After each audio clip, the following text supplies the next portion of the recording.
How you doing, Joe? I am doing fine. This is better than Philly. Have you been to events like this before?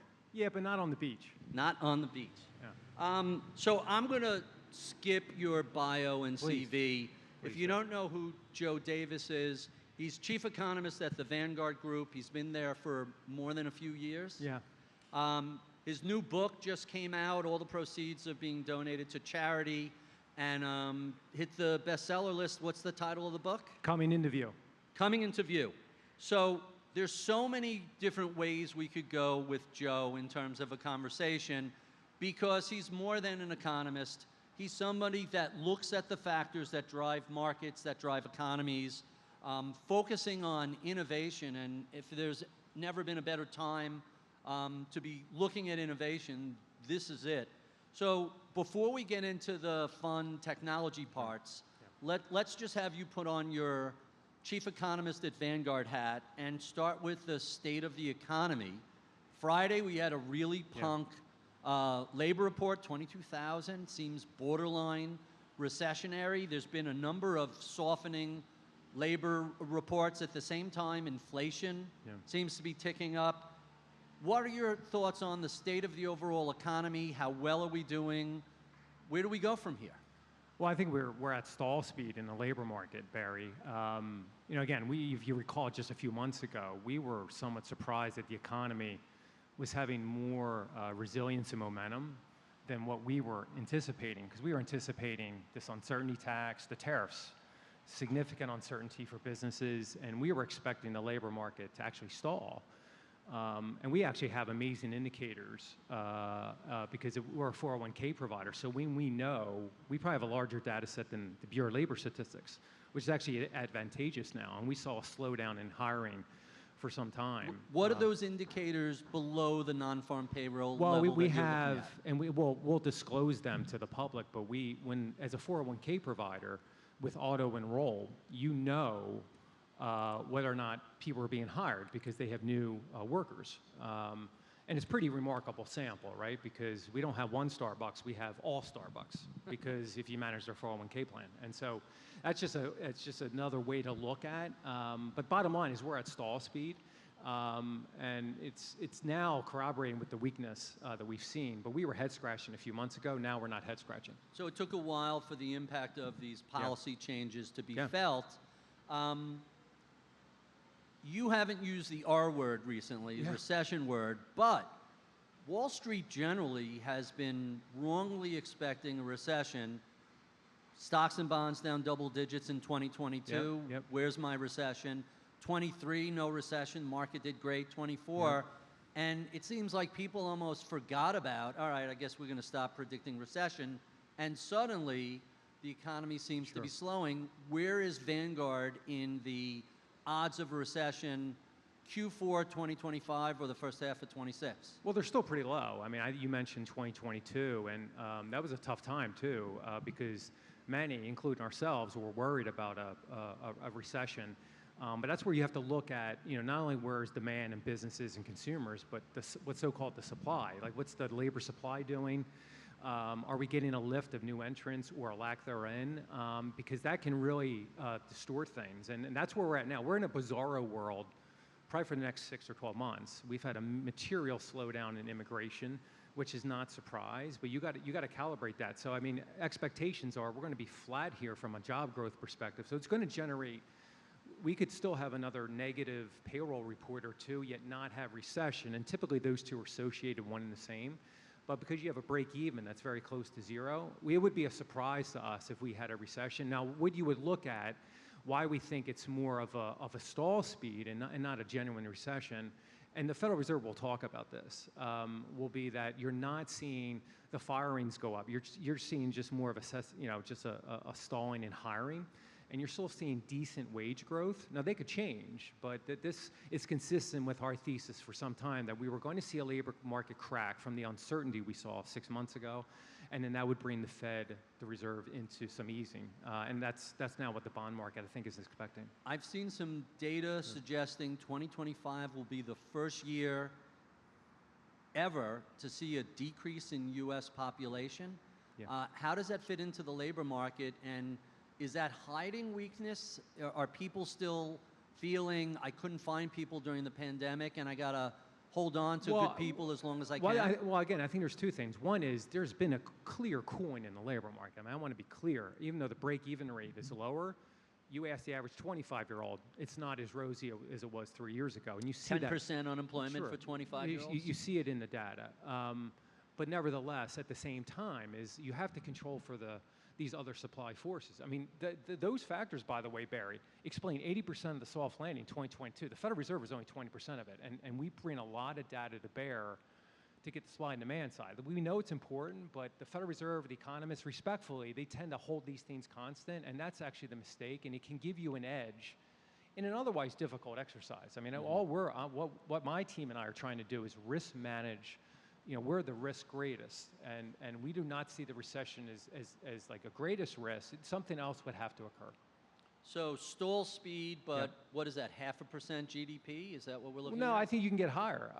You know, the productivity has been strong. I mean, you know, Kishis was just talking about some of that on the productivity side. It's why, you know, you mentioned some of the work that we've done on AI and the coming into view. It's really opened my eyes as a professional. I've been in the economics and investment strategy business for 20 years.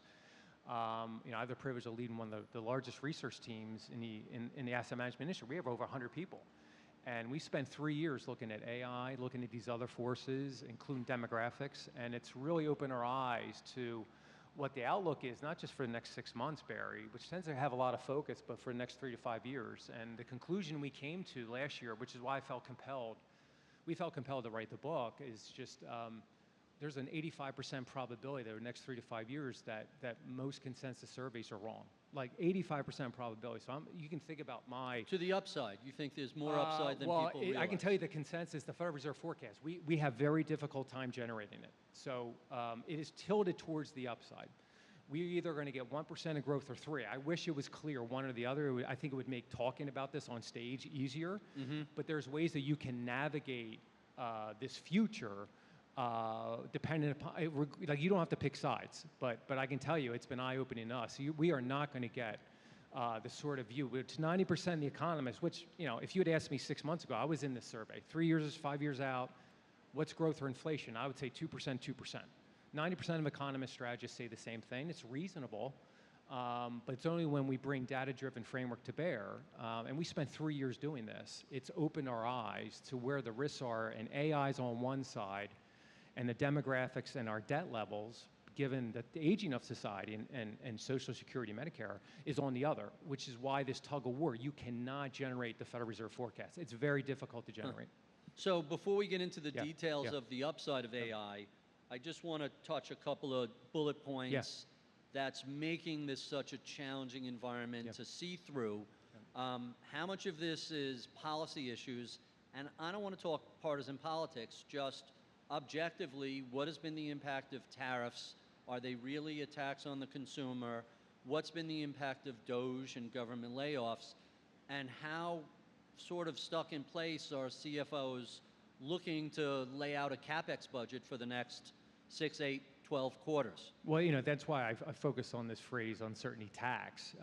It's, you know, if the average CFO was here 6 months ago, they were craving for clarity. And I think we're seeing the legacy of that now, that with some stall speed, right? You just had more of a pause in hiring. The tariffs, listen, tariffs are meaningful. The effects have been delayed. They're not dead. And we were anticipating, because part of this was drawn out. You remember, it was back and forth for the past 3 or 4 months. Right. Sometimes you didn't even know what day. I didn't even know what tariff rates actually in the marketplace. So net, it is modestly stagflationary, but tariffs alone are not going to tip anyone into recession. Trade is only 10% of the U.S. economy, so I'm not saying it doesn't matter at all, but you have to have other effects playing out. Again, you could argue that tariffs were too low. That sounds like a political statement. The fact is, most economists have done a poor job explaining free trade. The level, the playing field's never been level. But you know, at the same time, part of this has nothing to do with trade. Part of this has to do with national defense, and so there's a lot of things underneath the surface here. All we know is that we're trying to get a handle in terms of like what is the factor that matters. The tariffs will matter in the next 6 months. The Federal Reserve will become more important, and then 3 years out, it's AI versus the deficits by a factor of 10. Everything else is trivial. So we're going to get to AI in a couple of questions. Before we get there, I have to ask the obvious Fed question, since you brought it up. 100% chance of a cut this month. What are we looking at for the rest of the year and the first half of 26? Well, we certainly have some further easing. We were of the view that the Federal Reserve was still restrictive, although the work that we had done 3 years ago pointed us to like a higher interest rate environment in general. We were really proud of that. It was the first time we were using our framework. And you never know where that so-called neutral rate is, but that was the reason why we were positive on fixed income and still are. We will certainly have some easing, and again, the big debate will be at the Fed inside the walls of DC will be, how much of that non-farm payroll, that 22,000 you mentioned, Barry, how much of that is really a further weakening in demand? The fact that I said it's been a stalling in hiring and not firings, and we're unlikely to see massive firings unless something else happens that goes bump in the night, because there are some labor hoarding that will go on in the very high beta sectors, construction and manufacturing. So we have 25 basis points and then another easing or two, and that would put the Fed modestly easy. We're hard pressed to see material further weaknesses. Further easings. Something else would have to happen. You don't see a 300 basis point or 150 basis point cut anytime soon, like the president seems to be asking for. And what does that mean for Fed independence? Well, I think Fed independence, you do have to separate. I talk to the Federal Reserve a lot in my job, and my colleagues in the industry would as well. It's really as a form of public service. So, part of me doesn't like to see some of the headlines. I think you have to think about at the end of the day, though, despite the headlines, is that this is a committee. It's not driven by one person, and I think that's what's really important. And then you have the market discipline. I think politicians have to realize that the bond market carries a big stick too, and so you can have, should things get more concerning, Barry, right? Price of gold, at least a steeple yield curve, you would have, I think, that taken a little bit more seriously, much like we saw after Liberation Day and the tariffs. We saw the equity market, the visceral reaction. I would like to think there's some governor on the process, but that doesn't, I think it's unfortunate to see some of the pressures on the Fed. So let's talk about technology in general and AI in particular. I recall you and I had a Masters in Business conversation right before the pandemic, and you were talking about the impact of AI looking out and how significant it could be, not just in terms of AI, but that we go through these different eras of either more innovation and more ideas and entrepreneurship and less. Your thesis then was, hey, this is going to kick off a giant round of innovation with positive impacts on the economy. Tell us where we are with the state of AI today. Well, and again, we're trying to bring data to bear and not like a narrative, right? I want to take out, regardless of my opinion, my team tries to be very data driven. So we've collected the most data to our knowledge in the world that doesn't exist, to look at how technology, past, present, and future, is affecting jobs, investment, and the sort of innovation rates that even Michael was talking about on the previous stage across all industries around the world. And that's been eye-opening. What we started to see 3 years ago that we're continue to see is the prospect for AI emerging in what economists call general purpose technology. And that's one of the reasons behind my statement. There's an 85% probability that most economic forecasts in the world are wrong. It's because of what it could do to productivity. We're only in the third inning of this, if you use baseball as the analogy. Now, when I say those odds, very high odds, we're talking about GDP growth in 5 years, that's 3%. Despite demographics where you have peak 65-year-old retirements. So AI would come at the right time, and I'm not some techno-optimist. We're projecting 20% automation rates and job declines across 20% of occupations. But more often than not, financial advisors is a great occupation example where I talk about in the book. There's some augmentation, there's some positives. Think of the personal computer, Barry. So it's a positive diagnosis, but we're still early enough that AI has got to continue to develop its capabilities. So if ChatGPT, if you use that as shorthand, if that plateaus at today's pace, and let's say it doesn't further increase, then other dynamics take its place. Then you start to have a negative dynamic because of the aging of society and our deficit levels that continue to rise, which is why this tug of war I talk about in the book. You cannot get this 2%. And I wasn't looking for, by the way, I wasn't looking for this outcome. You know, we've been in that center camp, but it's generally tilts positive. Now, when I go to Silicon Valley, I get two reactions to this forecast.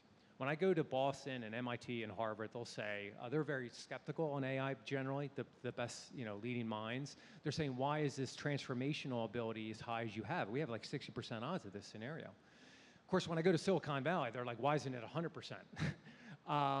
But I said, listen, we're trying to be data driven. It's got to continue to advance. If it does not advance, and there are examples in the past, when we go back 150 years, we have that much data, that some technologies stall and they don't change work as much as we had hoped. And so we're cautiously optimistic on that front. And we will know which scenario plays out in the next 3 to 5 years, which has material implications for the financial markets, by the way. So everybody focuses on the Magnificent Seven. Yeah. Let's talk about the Magnificent 493.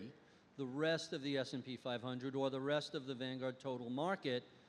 You think back to the dot-coms and what took place in the 1990s, and there were companies defined as internet companies and then everybody else. Fast forward 25 years, we're all an internet company. We all work on Slack or Teams. We all have websites, email. Is that the expectation for productivity growth due to AI in the rest of the investable universe? Well, and that was the interesting thing of our research, and our conclusion is that we're getting this bimodal outcome. One is AI disappoints, and then the more likely is AI wins. I'll call it wins. So less metaverse, more internet. Yeah, and so, but then the key is, because the consensus is not going to happen, which is the status quo world, which is where the U.S. exceptionalism and the growth stocks generally have been going very well. So then the question is, are there investment strategies that do well in both scenarios? And that's interesting, because then you don't have to pick a side. I don't have to pick the upside or the downside. What I was shocked to find, I certainly didn't know this, is that, and technology cycles generally show this, is that if technology advances, there's two phases to it. And so in the first phase, obviously the tech stocks, whatever the technology of that day is, whether it's electricity or the transistor or the personal computer or internet, those stocks actually do really well. It's the production of the technology. What I was shocked to find is that if this technology is so transformative in the back half, in the next 5 or 7 years, the value premium, so those stocks that are not associated with producing the technology but they consume it, outperform the technology field by a factor of 500 to 600 basis points per year. So it's giant. It's giant, and there's a huge rotation. I didn't know this. Now, again, you have to understand, if this technology, let's call it AI, if it's transformational as we think, then it's making financial advisors, just like Michael was talking about, way more productive. It's making the Vanguards and asset managers and banks more productive. It's making a hospital more productive. Let's talk about healthcare, because of so it's a huge opportunity. Now, again, if you think AI is overrated, it's easy. Underweight the Mag 7. I'm not picking on technology. It's just the thing's a bubble, and that's easy. You're being defensive. Where our framework is saying, no, the more bullish you are on AI, the more you underweight technology in your portfolio. And it sounds counterintuitive, but it's because, one, those technology effects spread to the consumption. You have to give it 5 or 7 years in the back half. The second one is that you have the new entrants in the technology field. In the last 4 years, we've had 5,000 AI companies funded in the United States. That's more than all publicly traded companies. So I'm not bad-mouthing AI as a field or those companies. The ROIs of the incumbents start to get crushed. There's some winners, and I'm not smart enough to figure which one will be the winners, Barry. But as a portfolio, if you're smart and looking out for your clients for the next 5 or 7 years, half of the value premium in the Fama French sample, the past 100 years, half of it comes during general purpose technology when it spreads. And no one's talking about it. No one's talking about it. As it spreads through the rest of the business environment. But it's not, it's the second half of the phase. It's happened before. I mean, now we know with hindsight, if it was computer and the internet, it's stuff like Amazon online retailing. They were using software and the internet in the back half. It's during electricity. It's Ford Motor Company and GM. They're not creating electricity, but electricity powers the assembly line, which led to huge productivity. So I'm just giving examples and anecdotes, but I don't know which fields are indicators that we look at from idea generation, look at things like healthcare and those fields, but I don't know which companies they are. Probably some active manager could find them. But it's interesting how you can think about technology in the second half that's diversified away from the Mag 7. By the way, it's the same thing for investing outside the US, because our probability show there's an 84% probability of value outperforming growth over the next 7 years, which is the same probability of non-US outperforming the US, because it's all tied to technology. It has less to do with valuation, and we don't even have to argue if there's a bubble or not.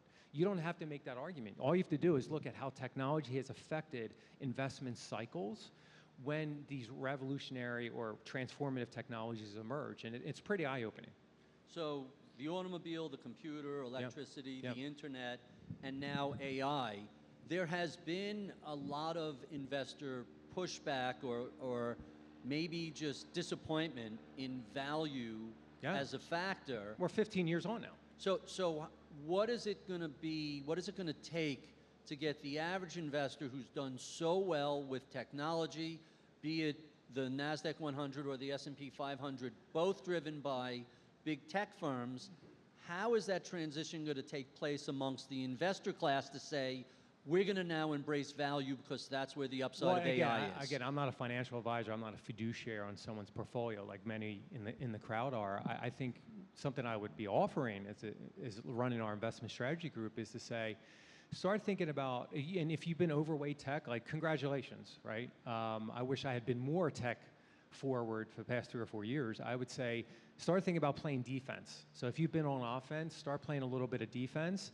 And then if you've been late to it, you can start about the value as being offense. Either way, it's actually a risk management perspective. Again, if you think the Mag 7 have gone too far, and some of the valuations would certainly tell you that, like they need to have earnings growth of 35 to 40% over the next 3 years to justify. During electricity, by the way, they were 25%.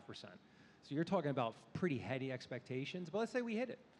You still are in the back half of the cycle and still thinking about where's the next opportunities, and many in the value space, they're not trading at nearly the multiples. Again, you are saying if this is going to be a game changer like we're talking about, you're talking about GDP growth that's up 50% from 2% to 3%.